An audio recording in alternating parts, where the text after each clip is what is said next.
Giving of gifts to teachers, staff, students, or community members. This is EDL 854, Educational Finance, Module 11. My name is Cody Kaler. First off, with gifts to students.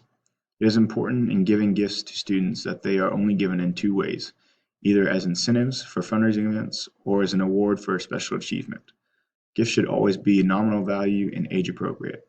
Certain situations in which this might arise would be like an end of the year awards banquet. Incentives such as whoever sold the most in the fundraising might get a free t-shirt, or if you're selling card, like discount cards, they could get a free card with that, among others.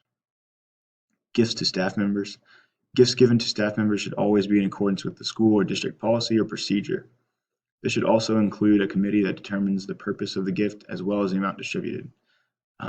It is crucial that a committee is formed because you don't want to make sure that just one person is given the burden of distributing that, kind of just asking for trouble in that. Special occasions, however, do occur, but it is important that no student funds are used to pay for the gifts.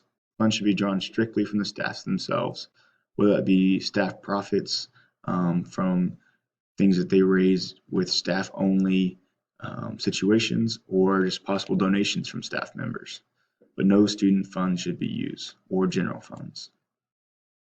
Special efforts for specific students or staff members.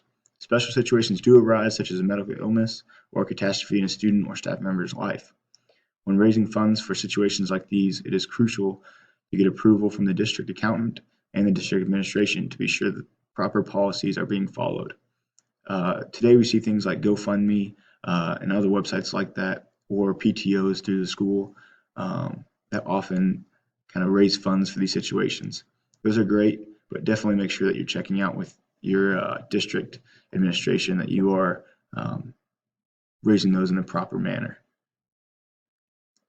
An overview: gifts given to students and staff members usually have great intentions. However, the school must make sure that it is in accordance with district policy and that no student or general funds are being used in the giving of gifts. Once again, that's kind of just checking the boxes and making sure that student money and general funds are not being used for purposes which they were not intended for. Thank you.